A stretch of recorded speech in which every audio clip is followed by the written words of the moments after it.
बहुत बहुत स्वागत है आप सभी का आपके अपने YouTube चैनल एसपीएसडी पॉइंट पर। मैं सोनू आप सभी दोस्तों का हार्दिक स्वागत करता हूं। दोस्तों आज की इस क्लास में हम डिस्कस करेंगे BA BSc BCom second semester के अनिवार्य प्रश्न पत्र पर, यानी को करिकुलर सब्जेक्ट जिसका नाम है फर्स्ट एड एंड हेल्थ। आपके जो सेकेंड सेमेस्टर का अनिवार्य प्रश्न पत्र है दोस्तों, उसका नाम है प्राथमिक चिकित्सा एवं स्वास्थ्य, जिससे संबंधित आज हम ऑब्जेक्टिव टाइप क्वेश्चन डिस्कस करेंगे। जैसा कि दोस्तों जो आपका फर्स्ट सेमेस्टर का एग्जाम हुआ था, तो फर्स्ट सेमेस्टर में जो आपका अनिवार्य प्रश्न पत्र था वो था फूड न्यूट्रिशन एंड हाइजीन, लेकिन जो आपका सेकेंड सेमेस्टर का अनिवार्य प्रश्न पत्र है वो है फर्स्ट एड एंड हेल्थ, जिसे हम हिंदी में कहते हैं प्राथमिक स्वास्थ्य, प्राथमिक चिकित्सा एवं स्वास्थ्य। ठीक है, तो आपको ये परीक्षा पास करना अनिवार्य है। अगर आप इस परीक्षा को पास नहीं कर पाते हैं तो आपको फेल कर दिया जाएगा। ये अनिवार्य प्रश्न पत्र है, आपको इसमें पास होना अनिवार्य है। और सभी का सिलेबस सेम है, चाहे आप बीएससी में हों या आप बीकॉम में हों या आप बीए। बस आपको सेकेंड सेमेस्टर में, अगर आप सेकेंड सेमेस्टर में हैं तो आप सभी का सिलेबस सेम है। और आप चाहे जिस यूनिवर्सिटी से हों, सभी यूनिवर्सिटी में यही सिलेबस है और यही क्वेश्चन आने हैं।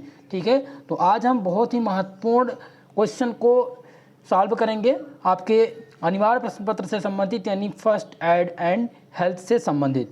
दोस्तों आपके पेपर में 100 क्वेश्चन पूछे जाएंगे और ये ऑब्जेक्टिव टाइप के होंगे, लिखित परीक्षा नहीं, यानी एमसीक्यू प्रश्न आपके एग्जाम में आएंगे। चलिए दोस्तों स्टार्ट करते हैं आज की इस क्लास को। जोरदार तरीके से सभी लोग क्लास को शेयर कर दीजिए। चलिए पहला प्रश्न आप देख सकते हैं पूछा गया है दोस्तों। सबसे पहले हम टॉपिक बाय टॉपिक डिस्कस करेंगे। पहला जो आपका चैप्टर है, देखिए कुल मिलाकर के आपका जो अनिवार्य प्रश्न पत्र दोस्तों वो 4 यूनिट में डिवाइड है, यानी 4 यूनिट में बटा हुआ है। पहला यूनिट जो है आपका बेसिक फर्स्ट एड है, जिसे हम आधारभूत चिकित्सा, प्राथमिक चिकित्सा के नाम से जानते हैं। तो आज हम आधारभूत प्राथमिक चिकित्सा से संबंधित उन महत्वपूर्ण प्रश्न को सॉल्व करेंगे। देखिए पहला प्रश्न पूछा गया है, यदि घायल व्यक्ति सदमे में है तो उसके साथ कैसा व्यवहार करना चाहिए। सभी लोग का आंसर आना चाहिए। चलिए तो पहला आंसर क्या हो जाएगा दोस्तों। पहला ऑप्शन दिया गया है कि उसे समझाना चाहिए, बी दिया गया है उसे सत्वाना देना चाहिए, ऑप्शन सी दिया गया है उपयुक्त दोनों सही या उपयुक्त दोनों गलत। दोस्तों अगर कोई भी व्यक्ति घायल है तो उसको समझाना चाहिए, उसको सत्वाना देना चाहिए, यानी इस प्रकार से ऑप्शन नंबर सा इस क्वेश्चन का राइट आंसर हो जाएगा। बढ़ेंगे अगले प्रश्न पर। अगला प्रश्न देखिए क्या पूछा गया है। पूछा गया है दोस्तों 2 नंबर प्रश्न पूछा गया है कि किसी घायल व्यक्ति को या रोगी को प्राथमिक चिकित्सा कब दी जाती है। कोई व्यक्ति घायल है या रोगी है, उसे सर्वप्रथम प्राथमिक चिकित्सा कब दी जाती है। डॉक्टर आने के पहले, डॉक्टर आने के बाद, या उपयुक्त दोनों सही है या उपयुक्त दोनों गलत है। चलिए इस क्वेश्चन का आंसर करेंगे। तो इसका जो सही आंसर हो जाएगा वो हो जाएगा ऑप्शन नंबर ए, यानी कि किसी घायल व्यक्ति या रोगी को प्राथमिक चिकित्सा डॉक्टर के आने से पहले दी जाती है। तो करेक्ट ऑप्शन हो जाएगा ऑप्शन नंबर आ। जो कैरोटिक आर्टरी स्थित होती है वो कहाँ स्थित होती है, गर्दन के कोने में, कान के नीचे स्थित होती है। इस प्रकार से 3 नंबर प्रश्न का जो सही आंसर हो जाएगा ऑप्शन नंबर बा हो जाएगा। चलिए बढ़ेंगे अगले प्रश्न पर। चौथा प्रश्न पूछा गया है कि शरीर में गर्मी होती है। तो ऑप्शन नंबर ए दिया गया रुधिर में, बी दिया गया हृदय में, सी ऑप्शन दिया गया मांसपेशियां, और ऑप्शन डी दिया गया हड्डियों में। तो शरीर में गर्मी कहाँ होती है दोस्तों। चलिए आंसर करेंगे 4 नंबर प्रश्न का। तो शरीर में जो गर्मी उत्पन्न होती है दोस्तों वो कहाँ उत्पन्न होती है, वो रुधिर में उत्पन्न होती है। ऑप्शन नंबर ए इस क्वेश्चन का करेक्ट आंसर हो जाएगा। चलिए अगला प्रश्न हम सॉल्व करते हैं। अगला प्रश्न क्या पूछा गया है दोस्तों। अगला प्रश्न पूछा गया है, क्वेश्चन नंबर 5 पूछा गया है कि चिकित्सक को रोगी से संबंधित किन किन विवरणों का पता होना चाहिए। पहला ऑप्शन दिया गया है कि मल मूत्र पसीना, और बी दिया गया है कि जीभ या पीड़ा, सा दिया गया है ऑप्शन भूख या प्यास, और ऑप्शन दा दिया गया है उपयुक्त सभी। सभी लोग आंसर करेंगे 5वें प्रश्न का। 5वें प्रश्न में चिकित्सक को रोगी से संबंधित किन विवरणों का पता होना चाहिए। तो इनमें से सभी विवरण का पता होना चाहिए चिकित्सक को रोगी के बारे में। तो ऑप्शन नंबर द इस प्रश्न का करेक्ट आंसर हो जाएगा। बढ़ेंगे अगले प्रश्न पर दोस्तों। 6वां प्रश्न क्या पूछा गया है आपसे। पूछा गया है कि बच्चों में कौन से रोग सामान्य होते हैं मेरे प्यारे दोस्तों। पहला दिया गया डायरिया, बी दिया गया है निमोनिया और ऑप्शन सी दिया गया है उपयुक्त दोनों इनमें से कोई नहीं। तो बच्चों में जो सामान्य रोग होता है वो डायरिया और निमोनिया होता है। क्या होता है दोस्तों? डायरिया और निमोनिया होता है। इसलिए ऑप्शन सा इसका सही हो जाएगा, यानी उपयुक्त सभी दोनों सही हो जाएंगे इस प्रश्न के। क्वेश्चन नंबर 7 पूछा गया है कि जख्म को साफ करने के पश्चात मरहम पट्टी में प्रयोग आने वाली दवा कौन सी है? ऑप्शन नंबर 1 दिया गया है पैरासीटामॉल। तो पैरासीटामॉल तो हो नहीं सकता, ये तो बुखार की दवा है। दूसरा है बेटाडीन। तो जख्मों को साफ करने के बाद जो उसमें प्रयोग करने वाली दवा है दोस्तों वो है बेटाडीन या सिप्लाडीन। ठीक है, ऑप्शन नंबर 20 क्वेश्चन का करेक्ट आंसर हो जाएगा।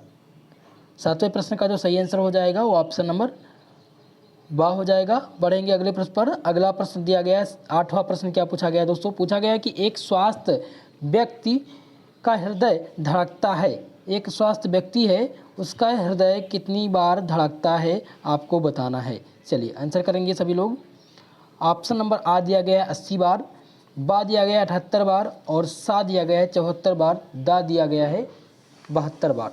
तो आपको बताना है कि एक स्वस्थ व्यक्ति का हृदय धड़कता है।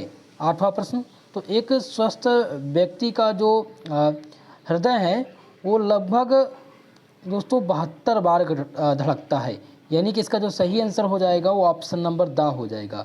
8वें प्रश्न का करेक्ट आंसर हो जाएगा ऑप्शन नंबर दा। याद रखिएगा, इसी से रिलेटेड प्रश्न आपके एग्जाम में आएंगे। 9वां प्रश्न आपसे पूछा गया है दोस्तों। क्या पूछा गया है? पूछा गया है कि शरीर का तापमान बढ़ने पर क्या बढ़ जाता है? अगर शरीर का आपके तापमान बढ़ जाए तो उसके साथ साथ आपकी बॉडी में और कौन सा सर्कुलेशन होने लगता है? आ दिया गया है केवल नाड़ी की गति, बा दिया गया है केवल श्वसन गति और सा दिया गया है नाड़ी व श्वास दोनों की गति, या दा दिया गया है सभी गलत। चलिए सभी लोग आंसर करेंगे इसका। इस शरीर का जब तापमान बढ़ जाता है दोस्तों तो तापमान बढ़ने के साथ और क्या बढ़ जाता है? तो जब भी शरीर का तापमान बढ़ता है तो हमारे नाड़ी व श्वसन की गति दोनों तेज हो जाती है। ऑप्शन नंबर सा इस प्रश्न का करेक्ट आंसर हो जाएगा। अगला प्रश्न दिया गया है। अगला प्रश्न क्या दिया गया है दोस्तों? दिया गया है 10वां प्रश्न।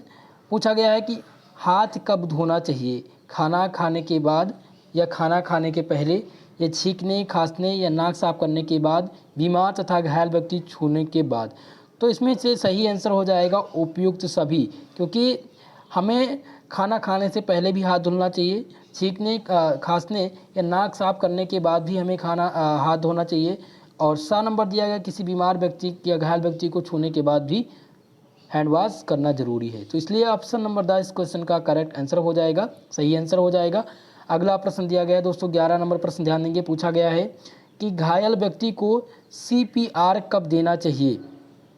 पहला दिया गया है ऑप्शन नंबर 1 दिया गया है, आ दिया गया है 10 मिनट तक, बा दिया गया 15 मिनट तक, ऑप्शन सा दिया गया है कि जब तक मुंह खोलने सांस नहीं ले लेता, जब तक कि वह मुंह खोलकर सांस नहीं ले लेता है। ये ऑप्शन नंबर दा दिया गया है कि जब तक वह नाक से सांस नहीं लेने लगता है। चलिए तो आंसर करेंगे 11 नंबर प्रश्न का कि किसी घायल व्यक्ति को CPR कब देना चाहिए। तो इसका सही आंसर हो जाएगा ऑप्शन नंबर सा, यानी कि जब तक वह मुंह खोलकर सांस नहीं लेने लगता है तब तक हमें उसको CPR देना चाहिए। ठीक है, ऑप्शन नंबर सा करेक्ट आंसर हो जाएगा। 12 नंबर प्रश्न ध्यान देंगे। पूछा गया है कि पल्स नाड़ी की जांच करने के लिए कितना समय लगता है? नाड़ी की जांच करने के लिए कितना समय लगता है? 12वें प्रश्न का आंसर करेंगे। आ नंबर दिया गया है 15 से 16 सेकंड, बा दिया गया है 8 से 10 सेकंड और सा दिया गया है 5 से 10 सेकंड। द ऑप्शन दिया गया है 12 से 15 सेकंड।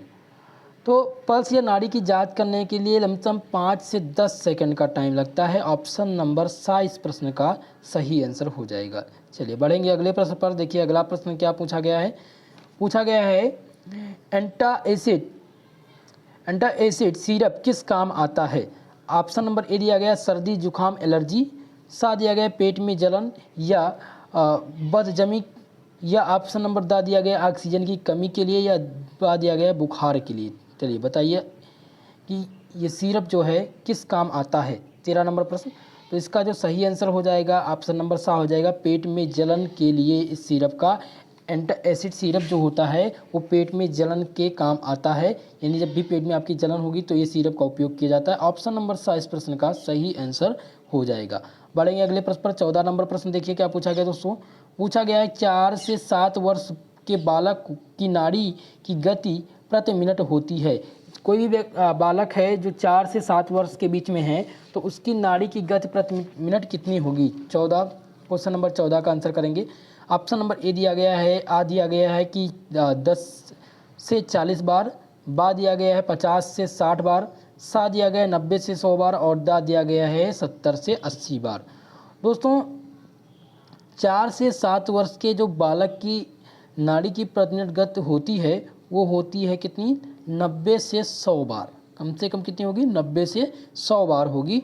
यानी जो राइट आंसर हो जाएगा, जो करेक्ट आंसर हो जाएगा वो क्या हो जाएगा, ऑप्शन नंबर सा हो जाएगा। 14 नंबर का करेक्ट आंसर ऑप्शन नंबर सा हो जाएगा। बढ़ेंगे अगले प्रश्न पर। अगला प्रश्न क्या दिया गया है दोस्तों। अगला प्रश्न पूछा गया है आपसे, पूछा गया है कि 15 नंबर प्रश्न दिया गया है कि रोगी या घायल को कृत्रिम सांस कब दी जाती है।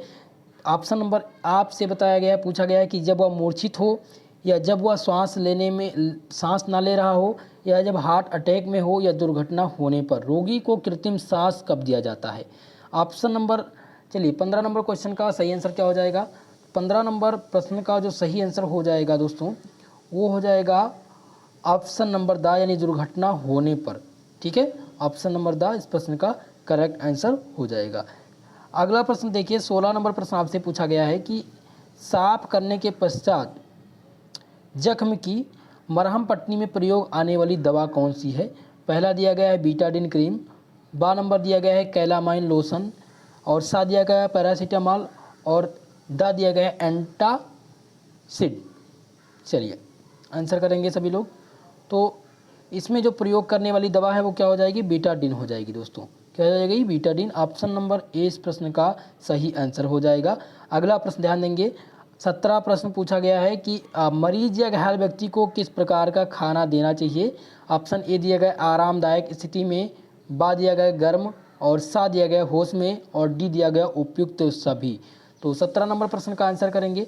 17 नंबर प्रश्न का जो सही आंसर हो जाएगा दोस्तों वो हो जाएगा उपयुक्त सभी। मरीज या घायल व्यक्ति को हमें आरामदायक स्थिति में खाना देना चाहिए, गर्म खाना देना चाहिए, साथ ही साथ जब वो होश में हो तभी उसको खाना देना चाहिए। ठीक है, चलिए दोस्तों वीडियो पसंद आ रहा हो प्लीज़ वीडियो को लाइक कर दीजिए। जितने भी हमारे साथ जुड़े हुए हैं भाई बंधु, प्लीज़ जितने भी लोग देख रहे हैं पहले वीडियो को लाइक कर दीजिए यार। कम से कम वीडियो को लाइक तो कर दिया करिए। आपको फ्री में क्लास दी जाती है, आपकी हर प्रकार से मदद की जाती है, तो आप लोग का फ़र्ज़ है कि आप लोग चैनल को जरूर सब्सक्राइब करें, वीडियो को जरूर लाइक करें। ठीक है दोस्तों, चलिए 18वां प्रश्न ध्यान देंगे। 18वां प्रश्न पूछा गया आपसे कि घायल व्यक्ति की जान बचाना किसका मुख्य लक्ष्य है। प्राथमिक चिकित्सा, परिवार का, समाज का, या सभी का। दोस्तों इसका जो सही आंसर हो जाएगा वो हो जाएगा द नंबर, ये सभी हो जाएगा कि घायल व्यक्ति की जान बचाना सभी का, परिवार का भी मुख्य लक्ष्य है, प्राथमिक चिकित्सा वालों का भी मुख्य लक्ष्य है, और समाज का भी है। ठीक है, चलिए अगला प्रश्न ध्यान देंगे। 19 नंबर प्रश्न दिया गया है कि किसी घायल व्यक्ति रोगी को प्राथमिक चिकित्सा कब दी जाती है। तो ये दी जाती है डॉक्टर के आने से पहले। ऑप्शन नंबर आ इस क्वेश्चन का सही आंसर होगा। 20 नंबर प्रश्न आप ध्यान देंगे, पूछा गया बेहोशी में जीभ, बेहोश जब आदमी बेहोश हो जाता है तो उसकी जीभ कैसी हो जाती है। ऑप्शन ए दिया गया मुंह से बाहर लटक जाती है, गले से पिछले भाग में गिर जाती है, या सूख जाती है, और या लाल पड़ जाती है। चलिए आंसर करेंगे 20 नंबर प्रश्न का। तो दोस्तों 20 नंबर प्रश्न का जो सही आंसर हो जाएगा ऑप्शन नंबर बा हो जाएगा। जब आदमी बेहोश हो जाता है तो उसकी जीभ जो होती है वो गले के पिछले भाग में गिर जाती है। ऑप्शन नंबर बा इस प्रश्न का करेक्ट आंसर हो जाएगा। 21 नंबर प्रश्न ध्यान देंगे, पूछा गया है कि अगर कोई हड्डी टूट गई हो तो मरीज को क्या करना चाहिए। बेहोश कर दे, या सीधा कर दर्द कम करने का प्रयास करें, या बैठा दें, या उपयुक्त सभी। चलिए सभी लोग आंसर करेंगे। 21 नंबर प्रश्न का दोस्तों जो सही आंसर हो जाएगा वो ऑप्शन नंबर बा हो जाएगा। सीधा कर के दर्द कम करने का प्रयास करेंगे। क्या करेंगे, अगर किसी भी व्यक्ति की हड्डी टूट गई हो, या पैर की हड्डी हो, या हाथ की हड्डी हो, तो उसको सीधा करके उसके दर्द को कम करने का प्रयास करेंगे। ठीक है, चलिए अगला प्रश्न ध्यान देंगे। अगला प्रश्न दिया गया है, क्या दिया गया, डिजिटल थर्मामीटर किस काम आता है। डिजिटल थर्मामीटर किस काम आता है। तापमान नापने हेतु, हृदय गति मापने हेतु, श्वसन दर की मापन हेतु या रुधिर मापन हेतु।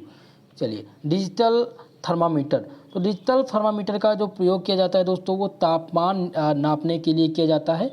ऑप्शन नंबर आ इस प्रश्न का करेक्ट आंसर हो जाएगा। अगला प्रश्न दिया गया है, 23 नंबर प्रश्न दिया गया है कि विश्व स्वास्थ्य संगठन ने किस तारीख को ग्लोबल हैंड वॉशिंग डे घोषित किया गया है। एक बार प्रश्न को दोबारा पढ़ेंगे, ये प्रश्न बहुत ही महत्वपूर्ण है कि विश्व स्वास्थ्य संगठन ने किस तारीख को ग्लोबल हैंड वॉशिंग डे घोषित किया गया है। ऑप्शन नंबर ए आपसे दिया गया 12 अक्टूबर, बा है 15 अक्टूबर, सा दिया गया 18 अक्टूबर और दा दिया गया है 20 अक्टूबर। चलिए, 23 नंबर प्रश्न का जो करेक्ट आंसर हो जाएगा दोस्तों वो हो जाएगा 15 अक्टूबर। 15 अक्टूबर को विश्व स्वास्थ्य संगठन ने ग्लोबल हैंड वॉशिंग डे घोषित किया है। ऑप्शन नंबर 22 क्वेश्चन का करेक्ट आंसर हो जाएगा। अगले प्रश्न पर बढ़ेंगे। 24 प्रश्न क्या पूछा गया है, 24वां प्रश्न पूछा गया है कि खुले हाथों से किस संक्रमण का खतरा रहता है।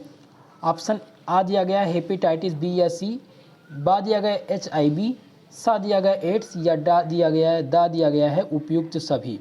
चलिए, तो 24 नंबर प्रश्न का जो सही आंसर हो जाएगा वो ऑप्शन नंबर दा हो जाएगा। खुले हाथों से कई प्रकार के संक्रमण का खतरा रहता है। हालांकि इसमें 4 ऑप्शन दिए गए हैं, तो हेपेटाइटिस बी या सी होने का भी खतरा रहता है, साथ ही साथ HIV होने का भी खतरा रहता है और एड्स फैलने का भी खतरा रहता है।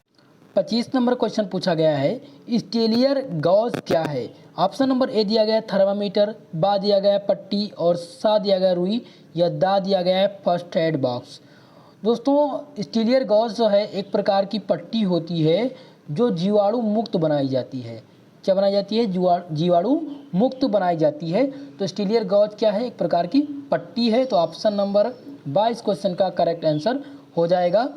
चलेंगे, अगला प्रश्न ध्यान देंगे। अगला प्रश्न दिया गया है 26 नंबर प्रश्न पूछा गया आपसे कि एक बच्चे के शरीर का तापमान ज्ञात करने के लिए थर्मामीटर कहाँ लगाना चाहिए। ऑप्शन आ दिया गया मुंह में, बा दिया गया बगल में, सा दिया गया पैर और डा दिया गया दांत में। चलिए, आंसर करेंगे 26 नंबर प्रश्न का। तो एक बच्चे के शरीर का तापमान ज्ञात करने के लिए थर्मामीटर को नाक के बगल में लगाना चाहिए। ऑप्शन नंबर 22 क्वेश्चन का करेक्ट आंसर हो जाएगा। बढ़ेंगे अगले प्रश्न पर। अगला प्रश्न देखिए क्या पूछा गया है दोस्तों, बहुत ही महत्वपूर्ण प्रश्न पूछा गया है। श्वसन ग्रहण करने के लिए पूछा गया है आपसे कि श्वसन ग्रहण करने की दर क्या कहलाती है। ऑप्शन नंबर आ दिया गया गति, बा दिया गया तापमान, ऑप्शन सा है परिसंचरण और दा दिया गया है माप। चलिए, तो श्वसन ग्रहण करने की दर क्या कहलाती है दोस्तों। श्वसन ग्रहण करने की जो दर होती है वो क्या कहलाती है? वो गति कहलाती है। क्या कहलाती है? गति कहलाती है। ऑप्शन नंबर आ इस क्वेश्चन का सही आंसर हो जाएगा। 28 नंबर प्रश्न ध्यान देंगे, पूछा गया शरीर के तापमान में कमी होने से अगर शरीर में तापमान की कमी हो जाएगी तो आपका शरीर कैसा हो जाएगा? मजबूत बन जाएगा या दुर्बल हो जाएगा या हड्डियाँ चौड़ी हो जाएगी या हड्डियाँ मुड़ जाएगी। चलिए, आंसर करेंगे आप सभी लोग इस क्वेश्चन का कि अगर शरीर के तापमान की कमी हो जाए तो शरीर क्या होगा। तो शरीर की क्या हो जाएगा? शरीर दुर्बल हो जाएगा। यानी ऑप्शन नंबर 22 क्वेश्चन का सही आंसर हो जाएगा। पढ़ेंगे अगले प्रश्न पर। 29 नंबर प्रश्न दोस्तों क्या पूछा गया है? पूछा गया है कि जिस यंत्र से शरीर का तापक्रम नापते हैं वह क्या कहलाता है। पहला दिया गया है ऑप्शन नंबर आ दिया गया है कि स्टेथोस्कोप, बा दिया गया थर्मामीटर, सा है इंजेक्शन और दा दिया गया है उपयुक्त सभी। तो इसका सही आंसर हो जाएगा दोस्तों, इसका सही आंसर हो जाएगा थर्मामीटर। यानी शरीर का जो तापक्रम जिससे नापते हैं, किससे नापते हैं? थर्मामीटर से नापते हैं। यानी ऑप्शन नंबर 22 क्वेश्चन का सही आंसर हो जाएगा। अगला प्रश्न दिया गया है कैलामाइन लोशन किस दशा में प्रयोग किया जाता है। आ दिया गया है जलन पर, बा है कटने पर और सा दिया गया है मोच आने पर, दा दिया गया है फोड़े फुंसी या शरीर पर रैशेज होने पर। दोस्तों, कैलामाइन लोशन का प्रयोग फोड़े फुंसी या शरीर पर रैशेज होने पर किया जाता है। यानी कि 32 नंबर प्रश्न का जो सही आंसर हो जाएगा वो हो जाएगा ऑप्शन नंबर दा। अगला प्रश्न दिया गया है श्वसन की क्रिया क्या है। श्वसन की क्रिया क्या है? आ दिया गया श्वास भरना, बा है श्वास रोकना, या सा दिया गया है श्वास छोड़ना, या दा दिया गया है उपयुक्त सभी। तो श्वसन की क्रिया के अंतर्गत ये सभी आते हैं, इसलिए इसका जो सही आंसर हो जाएगा वो ऑप्शन नंबर दा हो जाएगा। चलिए अगला प्रश्न हम ध्यान देंगे। पूछा गया है कि प्राथमिक चिकित्सा बॉक्स में क्या होना अनिवार्य है। ऑप्शन ए दिया गया कि दर्द निवारक दवाइयाँ, बा दिया गया है डिटॉल या सेवलान रुई, या सा दिया गया है विभिन्न पट्टियाँ, या दा दिया गया है उपयुक्त सभी। तो दोस्तों प्राथमिक चिकित्सक बॉक्स में ये सभी होना अनिवार्य है, यानी ऑप्शन नंबर दा इस क्वेश्चन का सही आंसर हो जाएगा। अगला प्रश्न देखिए क्या पूछा गया। 35 नंबर प्रश्न आपसे पूछा गया कि बुखार के लिए छोटे बच्चे को देने वाली दवा क्या है। ऑप्शन ए दिया गया है सिट्राजिन, बा दिया गया पैरासीटामॉल सिरप 150 ml से 25 ml तक, या सा दिया गया टैबलेट PCM 50 mg, और दा दिया गया सिरप एंटासिड। चलिए सभी लोग आंसर करेंगे इस क्वेश्चन का। तो इस क्वेश्चन का जो सही जवाब हो जाएगा दोस्तों वो हो जाएगा ऑप्शन नंबर बा, पैरासीटामॉल सिरप देना चाहिए। ठीक है, ऑप्शन नंबर बा इस क्वेश्चन का करेक्ट आंसर हो जाएगा। 36 नंबर प्रश्न दिया गया है पर्सनल प्रोटेक्टिव यंत्र क्या होता है। ऑप्शन ए है फेस मास्क, बा दिया गया एस्प्रिन, सा है दवाइयाँ, और दा दिया गया ड्रेस। तो पर्सनल प्रोटेक्टिव यंत्र जो है वो क्या होता है, फेस मास्क जो होता है उसे पर्सनल प्रोटेक्टिव यंत्र कहते हैं। ऑप्शन आ इस क्वेश्चन का सही आंसर हो जाएगा। बढ़ेंगे अगले प्रश्न पर। अगला प्रश्न क्या पूछा गया है दोस्तों। अगला प्रश्न पूछा गया है 37 नंबर प्रश्न दिया गया है कि घाव को साफ करने के लिए किसका प्रयोग करते हैं। पानी, रुई, या सेवलान, सेलुलोसन, या तेल का। तो घाव को साफ करने के लिए हम सेवलान सॉल्यूशन का प्रयोग करते हैं, यानी ऑप्शन नंबर सा इस क्वेश्चन का करेक्ट आंसर हो जाएगा। चलिए अगला प्रश्न देखते हैं, अगला प्रश्न सॉल्व करते हैं। अगला प्रश्न क्या पूछा गया है दोस्तों। पूछा गया है कि हमारे शरीर में जब पानी की कमी होने पर, दस्त होने पर दिया जाने वाला उपचार कौन सा होता है। सर्वप्रथम अगर शरीर में पानी की कमी हो जाए या दस्त आने की स्थिति में सर्वप्रथम कौन सा उपचार किया जाएगा। क्या ठंडा पानी दिया जाएगा, गर्म पानी दिया जाएगा, या पैरासीटामॉल दिया जाएगा, या ORS घोल दिया जाएगा। तो दोस्तों इसका जो करेक्ट आंसर होगा वो हो जाएगा ऑप्शन नंबर द ORS घोल देंगे। अगर शरीर में पानी की कमी हो जाए, आपको दस्त आ रही हो, तो सर्वप्रथम आप काम करेंगे इलेक्ट्रॉल का एक वो आता है घोल आता है जिसे ग्लूकोज की मात्रा से पाई जाती है। ठीक है, तो उसको पिलाना चाहिए, या ORS एक कंपनी है जिसका एक घोल आता है उसको पिलाना चाहिए। ठीक है, ऑप्शन नंबर द इस क्वेश्चन का सही आंसर हो जाएगा। 39 नंबर पर ध्यान देंगे। पूछा गया है हड्डियां टूटने पर सहारा देने के लिए क्या प्रयोग होता है। पट्टियाँ, या गर्म पट्टी, फर्स्ट एड, या स्पिटिन, या लकड़ी के टुकड़े। तो हड्डियाँ जब भी टूट जाए दोस्तों तो क्या किया जाएगा, किसका सहारा दिया जाएगा। तो सर्वप्रथम फर्स्ट एड एंड स्पिटिन वुड का सहारा दिया जाएगा। ऑप्शन नंबर सा इस क्वेश्चन का सही आंसर हो जाएगा। बढ़ेंगे 40 नंबर प्रश्न। देखिए क्या पूछा गया है। 40वां प्रश्न पूछा गया है कि शरीर के तापमान की वृद्धि होने पर कौन सा रोग होता है। तो जब भी शरीर में तापमान की वृद्धि होती है तो क्या हो जाता है, हमें बुखार हो जाता है। ऑप्शन नंबर सा इस प्रश्न का सही आंसर हो जाएगा। 41वां प्रश्न पर आप ध्यान देंगे। 41 नंबर प्रश्न पूछा गया है आपसे। क्या पूछा गया है कि किसी रोगी या घायल व्यक्ति का स्वास्थ्य लाभ ज्ञात करने के लिए किसे चयनित किया जाता है। नाड़ी को, श्वसन की गति को, या रक्त परिसंचरण को, या ये सभी। चलिए आंसर करेंगे 41 नंबर क्वेश्चन का। दोस्तों 41 नंबर प्रश्न का जो सही आंसर हो जाएगा द हो जाएगा। नाड़ी को भी चेक किया जाता है, श्वसन की गति को भी देखते हैं, और रक्त परिसंचरण को भी देखा जाता है किसी स्वस्थ घायल व्यक्ति के स्वस्थ लाभ ज्ञात करने के लिए। ठीक है, ऑप्शन नंबर द इस क्वेश्चन का सही आंसर होगा। चलिए अगला प्रश्न देखते हैं। 42 नंबर प्रश्न पूछा गया है कि एक स्वस्थ व्यक्ति के शरीर का तापमान कितना होता है। ऑप्शन आ है 94.4, बा दिया गया है 96.4, और सा है 98.4, दा दिया गया है 99.4। तो एक स्वस्थ व्यक्ति के शरीर का तापमान कितना होता है दोस्तों, 98.4 होता है। इसलिए ऑप्शन नंबर सा इस प्रश्न का सही आंसर हो जाएगा। 43 नंबर प्रश्न ध्यान देंगे। पूछा गया है कि थर्मामीटर से बुखार कितने मिनट में नापना चाहिए। ऑप्शन ए दिया गया 1 से 2 मिनट, ऑप्शन 2 दिया गया है कि बा दिया गया है कि 3 से 4 मिनट, सा है 4 से 5 और दा दिया गया है 6 से 7 मिनट। दोस्तों थर्मामीटर से जो बुखार मापने में समय लगता है, नापने में, वो कितना लगता है, 1 से 2 मिनट का समय लेना चाहिए। ऑप्शन नंबर आ इस क्वेश्चन का करेक्ट आंसर होगा। बढ़ेंगे अगले प्रश्न पर। 44 प्रश्न पूछा गया है कि किसी रोगी को किस प्रकार का इन्फेक्शन ना हो, किसी रोगी को किस प्रकार का इन्फेक्शन ना हो, इसके लिए चिकित्सक को क्या करना चाहिए। हाथ धोना चाहिए, हाथों में दस्ताने पहनने चाहिए, या उपयुक्त दोनों सही है, उपयुक्त दोनों गलत हैं। तो इसका जो सही आंसर हो जाएगा मित्रों, वो हो जाएगा ऑप्शन नंबर सा, यानी कि उपयुक्त दोनों सही है। किसी भी रोगी को किसी प्रकार का इन्फेक्शन ना हो, इसीलिए चिकित्सक को अपने हाथों में क्या करना चाहिए, दस्ताने पहनना चाहिए और हैंड वॉश करना जरूरी होता है। ऑप्शन सा इस प्रश्न का करेक्ट आंसर होगा। 45वां प्रश्न पर चलेंगे। 45वां प्रश्न आपसे पूछा गया है, क्या पूछा गया है कि समुदाय और राष्ट्रीय नेताओं ने जनता को कब स्वच्छ हाथ के लिए जो संबोधित किया था, यानी स्वच्छ हाथ धोने के लिए क्या किया था, प्रेरित किया था हाथ के लिए। ठीक है, तो ऑप्शन आ दिया गया 2006, बा दिया गया 2007 और ऑप्शन सा है 2008, ऑप्शन दिया गया है 2009 में। तो समुदाय और राष्ट्र नेताओं ने जनता को स्वच्छ हाथ के लिए कब प्रेरित किया था, 2008 में प्रेरित किया था।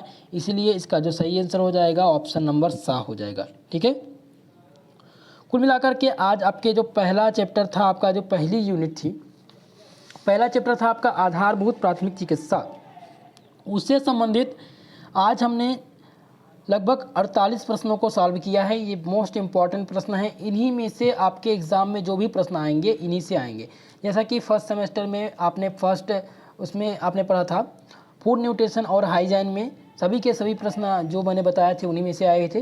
तो ये सब अगर आप अभी से स्टार्ट कर देंगे, आप जब भी आप बीएससी की क्लास कर रहे हैं, आप पढ़ के जब भी आपको थोड़ा सा ये हो कि मैं अभी उबन लग रही है, अब आपको कोई भी क्वेश्चन नहीं सॉल्व हो रहे, तो आप उठा करके क्या देखें, अपना अनिवार्य प्रश्न पत्र पढ़िए, ताकि आपका मन भी लगेगा पढ़ने में और क्वेश्चन भी आप सॉल्व कर पाएंगे। आपका साथ ही साथ अनिवार्य प्रश्न पत्र भी तैयार हो जाएगा और समय भी आपका बर्बाद नहीं होगा।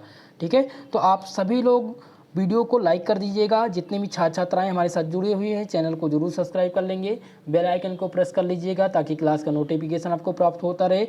कल की क्लास में हम आपके दूसरे यूनिट के यानी दूसरे चैप्टर के कुछ महत्वपूर्ण प्रश्न को सॉल्व करेंगे।